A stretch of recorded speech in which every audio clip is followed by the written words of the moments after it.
Alrighty, welcome back to episode 3 of Between the Tape. I'm going to do this one a little bit differently this time. I've been asked a few times now regarding my bike prep and everything and pre-race.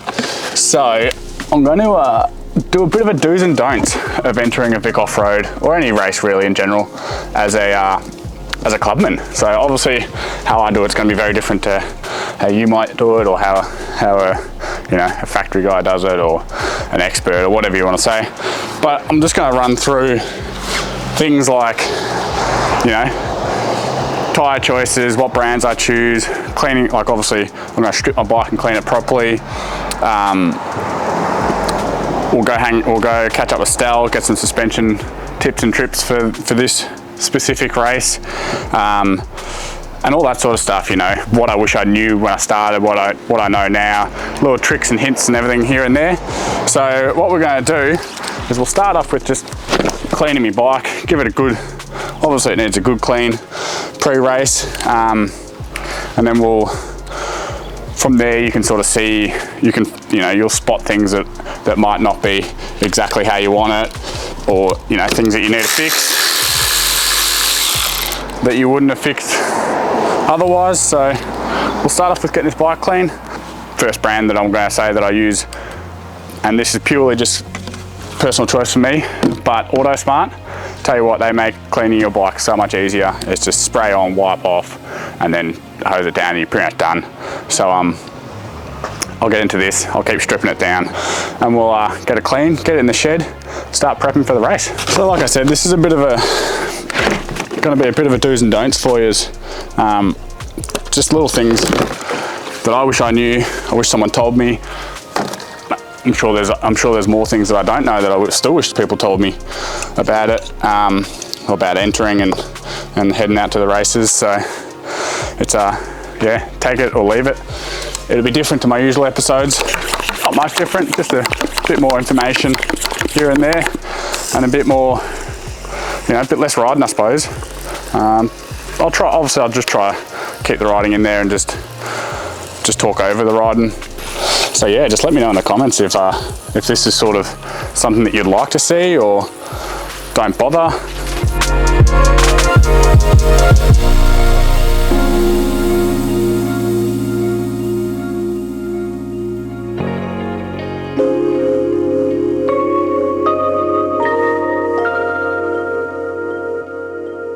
Alrighty, so the things I sort of go through pre showing up for the weekend is, obviously I'll go over the whole bike, bolts and bits and pieces like that. I'll usually put a fresh set of tyres on and then take them back off for normal riding again, and then I'll run 2 or 3 races out of the one set. I've been running Midas tyres for the last 3 or 4 years now, and I've been absolutely loving them. They've jumped on board this year as a sponsor for me, and they've given me a handful of e-vouchers to hand out. So if you'd like to try a set, either drop a comment below or hit me up on my socials on Off Track Adventures on Instagram, and we'll send out a 10% discount voucher. Obviously check your spokes, check your wheel bearings.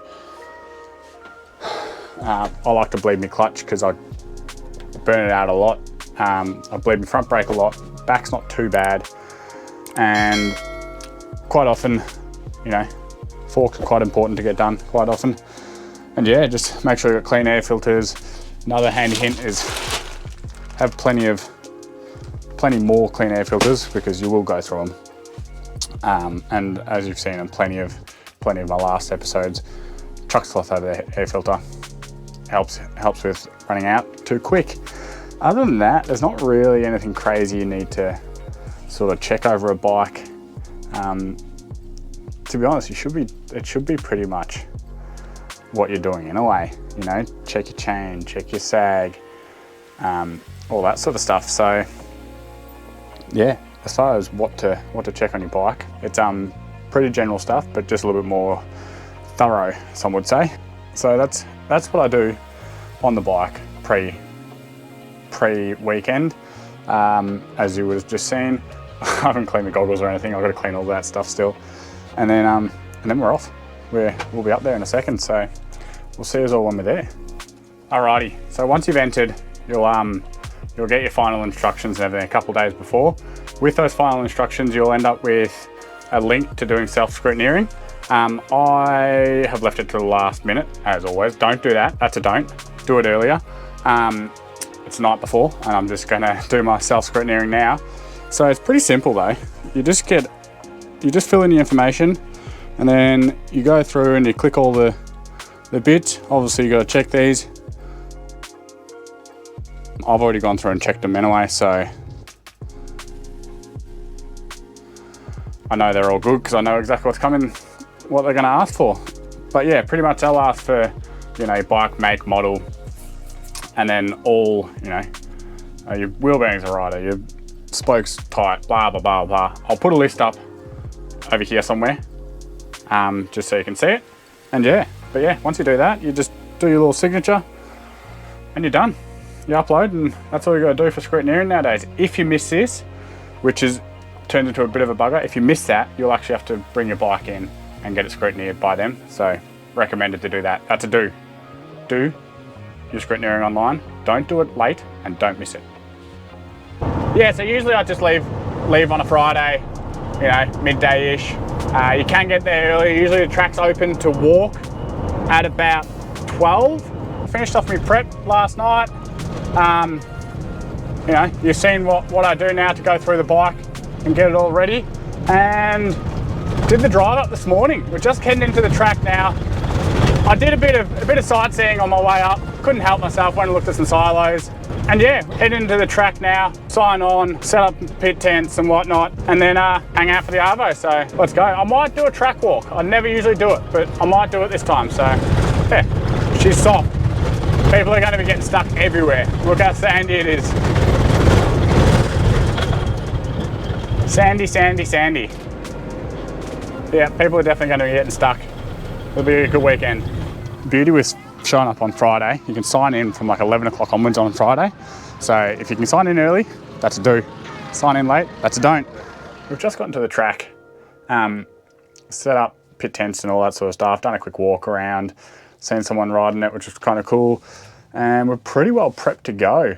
I'll go find Stel, and we're going to get a bit of a tech tip, I suppose, just on suspension setup and what he would do for different rounds, or different, not even rounds, different terrains, and then specifically this round as well. So let's go find him, put a mark on him and see what he says. You've been driving long, Stel? Traction control. Can't turn the traction control off. That's a problem. Maybe you should Google how to do it. Yeah. Oops. We're here with Stel from OnPoint Suspension. That's Stel, guys. That's me. He's going to run through kind of the importance of just slight suspension tweaks and what you do on certain different terrains, going from, you know, hard pack rocky stuff all the way to where we are now, which is Mildura. So it's sandy and fast. Very sandy. According to me, it's not fast though, because I walked the wrong track this Arvo, but that's all right. That's a don't. That's a don't do. Anyway, Stel, what would you do? First up, as soon as you found out like where you were riding, what the terrain was going to be like. So probably the biggest thing going to sand, especially on a fast sand track, that what some of the tracks will be like over here, is basically we want to change geometry. And the easiest way to do that is by moving the fork heights and then also setting and checking the sag. So basically we want to be able to make the bike raked out longer and more stable. Yeah, beautiful. So to do that, you'd obviously just pull your forks through. Yep. Yeah. So basically, by loosening our triple clamp bolts, we just want to slide the forks through the triple clamp to normally where our fork cap would normally meet the fork tube. Yeah, beautiful. Flush with the top of the triple clamp. Beautiful. And then as far as sag goes, what would you do? It sort of depends, like the type of rider you are, but basic rule of thumb is we want to drop the sag, or like lower the rear end of the bike, just to help keep the bike stable in those higher speeds. And yeah, just by basically taking a little bit of spring tension off, and we can lower the rear of the bike and lift the front up, making it a bit more of a chopper. Beautiful. That's sounds like a plan. I might do that to my bike. when we finish up here. But for now, No, don't, because we're racing against each other. yeah, we're racing each other today, so tomorrow. So fingers crossed I win. Yeah. But anyway, for now we've got Tyler, who actually needs to get his sag done on this bike. Yeah. So he's going to come in and get his sag done. Yeah, round of applause for Tyler. There he is. Hang on, I don't think the sag goes. He just back up on me. Heavyweight. So basically, by doing the sag, we're just going to do it with a tape measure because that's what most people at home have and use, unless you've got a proper sag tool. But pretty much what we want to do while the rear wheel's off the ground is we want to measure from a fixed point on the swing arm to a fixed point on the rear mudguard. Fixed point is lucky with KTMs, they've got a mark on the guard, and that's 618. It's because Europeans are better. Yeah, so basically we want to be able to replicate that stance every time we check it, because if Tyler moves forward a bit or back, it can throw that sag measurement out. And basically what we want to do is we want to replicate it every time we're checking it, so our reference points are accurate and consistent. So what we do is Tyler give a bit of bounce, get in your position, and then re-measure from those two same points. And now we have 507. So basically we want to subtract the two numbers. Yeah, so it's 618 minus 507. Yeah. Quick math, guys. 111. 111. So normally, again, every bike's a little bit different, but we want to pretty well, from wherever our base setting is, we want to lower the rear of the bike 5 mil or so. So that's the rider sag, but then also we always want to check the static sag, because most time your suspension tuners will give a static sag to work off. So the static sag, we've already got our measurement that's off the ground. Keep the bike upright, make sure it's not in gear or holding no brake, and we take a measurement, the two same points, and we got 583. So a static sag of, quick math. That's 35. 35. So we got a static sag of 35 mil. Now, most suspension guys will give you a range to work off. If not, basic rule of thumb for linkage bikes will be, for just your normal base setting, will be 100 105 rider sag, for anywhere around that 35 to 40 mil static sag. So Tyler's a little bit outside the range, but Tyler's just a little bit different in general. So yeah. Very special. So that's basically how you check your sag. Sweet. Thank you. Good bloody morning. The lighting will be shocking right now because it's quite early still. Because today is a little bit different to a normal race. Usually on a Saturday we'd have a cross country, which would mean the juniors would go first and then we'll go after. So you don't really start till like 10 o'clock or so. But since it's so dry and dusty out here nowadays, or this year really, they've opted for sprint straight up both days. So we've got an early start today. I think I got up at about 6, made myself a coffee. Kind of like the idea of sprints, kind of don't. I'm a bit more of a cross-country sort of fella, but that's all right. So we're just heading in. The sun's rising. It's bloody beautiful. Everything's set up, so it's a pretty cruisy day today. Done myself a mischief here, but perched myself up on a nice little hill. Easy to get the bike out. Also, how good's the sun? It's coming up. There's plenty of people bogged. Someone stuck all the way down there. All over the place. Let's get the bike out. So I actually did this on purpose, purely so I could do this. Perched up on a beautiful hill, and this is how easy it is to get my bike out now. Are you ready? No ramps required.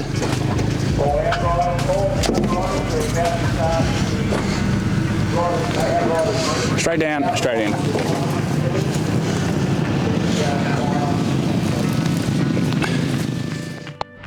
Alrighty, morning antics are over. let's gear up and get ready. By this stage, you want to gear up sort of half an hour before, I'd say. Get ready for rider's briefing. Go watch rider's briefing, then you get to go do your sight lap. From sight lap, you've probably got half an hour again before your race. Just enough time to sort of, you know, fix up a few bits and pieces that you might have spotted on the sight lap. So let's keep going.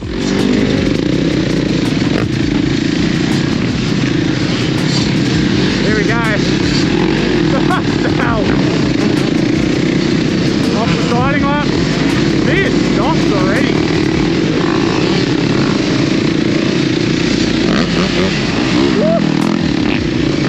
I feel like a child.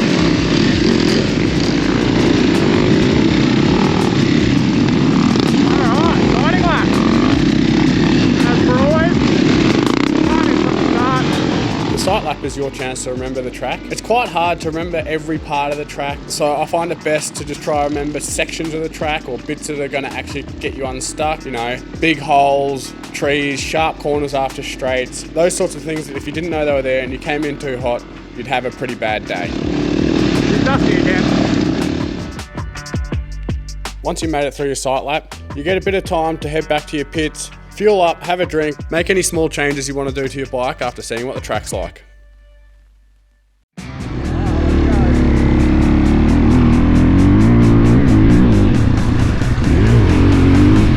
Once the sprint starts, the day's pretty full on. Riders are set off one at a time, with gaps varying between 15 to 30 seconds. The gaps will change depending how dusty the track is. If it's dusty and minimal wind, meaning the visibility is poor, the race organisers will opt for bigger gaps to allow time for the dust to settle.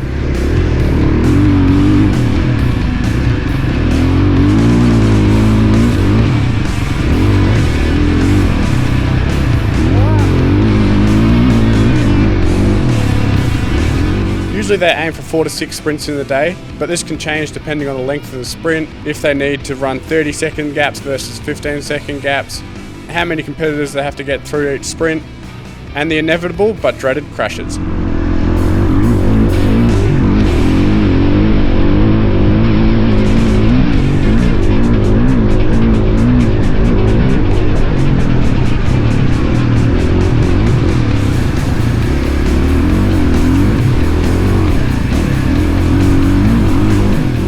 First sprint, they either let you off an order of how you finished the day before, or your championship standings after the previous round if you haven't already raced the day before.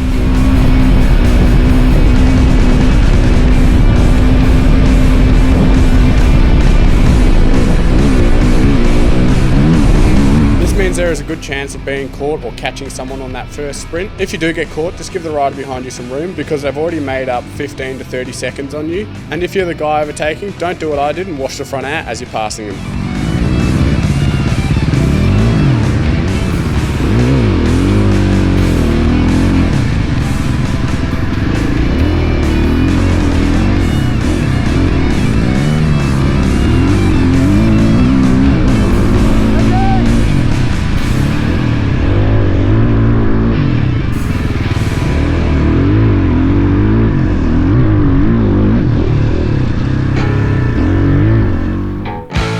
Normally there will be 2 or 3 sprint loops running throughout the day, where juniors, pros, experts and clubmen will all be split up into their classes and ride different loops for the day.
By your final sprint at the end of the day, the tracks have changed significantly and have gotten far, far rougher. You've also gotten tired, but you just have to keep pushing through.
Getting away for a race weekend isn't only about the racing. It's a place where hundreds of like-minded people get together doing the thing they love, making memories and friendships that will last a lifetime.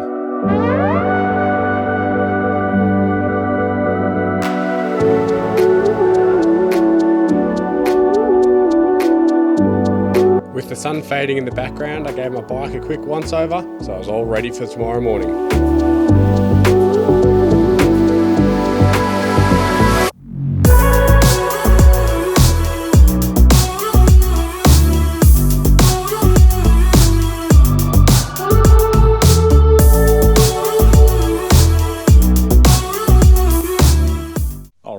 Good morning, we're back. So you would have just seen sort of the end of the night and how yesterday went. Obviously it was sprints yesterday, not across country, so a bit different to how it would normally be, but very similar. You just don't ride for quite as long. And then yesterday, Arvo, you know, hang out, do some bike prep. I did air filters, had to clean my fork seals out because they were leaking, whoops. And what else did I do? There's something else. Oh, I did an oil change. And then, yeah, we sort of hung out and just, you know, hung around the fire, talked some dribble and whatnot. And then early start, so I got up at 6 again. You know, not crazy early, but early enough. And now we're at the track, everyone's starting to show up and sprints again. So very similar to yesterday now. So they've swapped all the tracks around and you'll do probably 4 or 5 sprints again, depending how long they are. It's a bit different for me, trying to film this and not the riding, so let me know how it went, if you liked it, if you didn't like it, if you want me to just go back to what I was doing, if you want me to do more of this, or how you want me to change it. Let's go.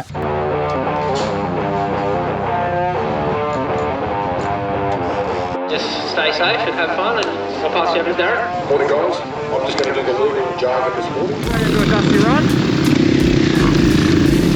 Just come and anything.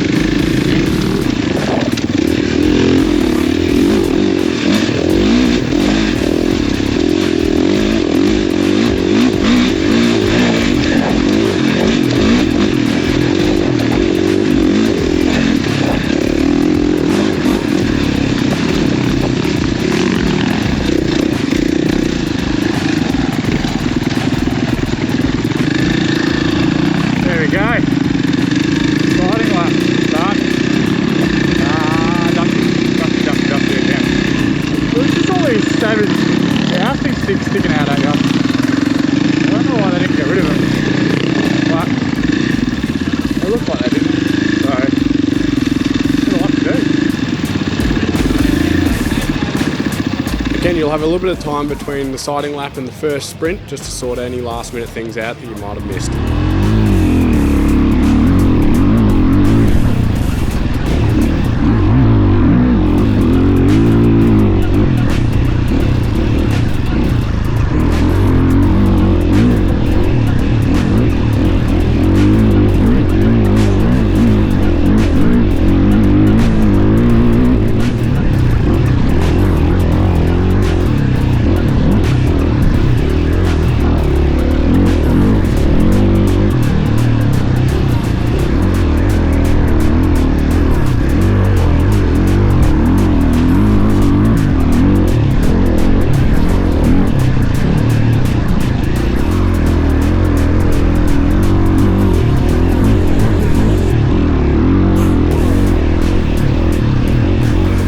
Today's sprints, the race organisers swapped all the tracks around, putting the pros on the track that we had yesterday, and as you can see, they're making light work of the dusty conditions.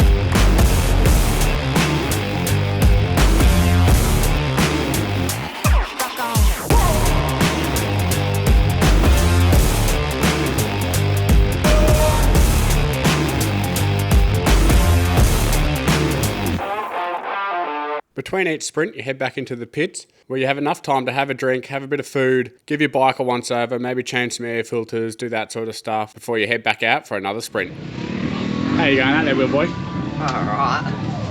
I'm tree hugging today. Tree hugging? Yeah, but that's alright. How good's that? That's super secret. No, it's just data collection. Yeah. That's what everyone should be doing on race day. Absolutely. Fucking smoked my fingernail, eh? Oh, you've done a good job there.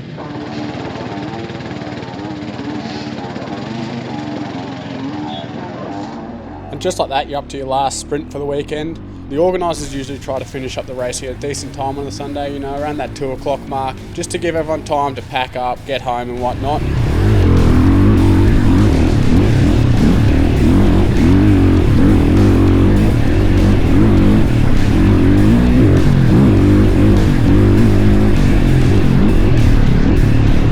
Track themselves, after 2 full days of getting raced on, are probably in the worst condition they'll be in for a while, but geez, it's still so much fun.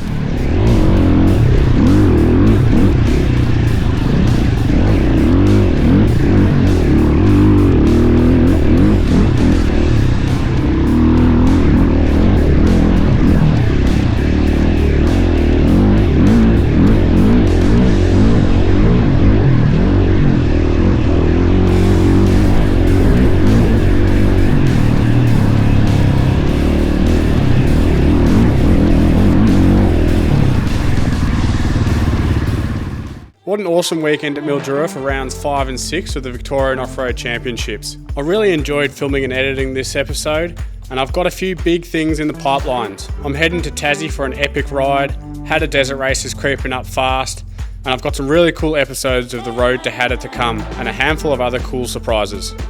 So don't forget to hit that like and subscribe button to keep up to date. Or if you can't wait for these vlogs to come out, jump on Instagram and follow Off Track Adventures for an up-to-date look into what I'm getting up to. But for now, I'm going to continue this drive home, and I hope you enjoyed the episode.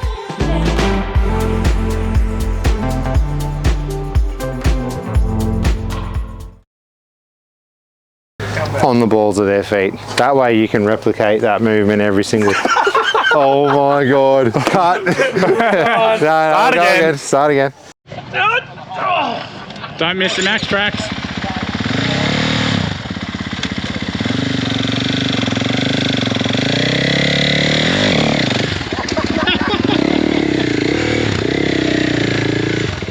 Come see us on OnlyFans. We've got a special on. Me, Raylan, this little alpaca. You know, it'll be discounted. Free, I hope. Free to fans. Throw it back up on the spam. All right. Next, he's going to show how to take a buckle out of a front wheel hook for guys who crash.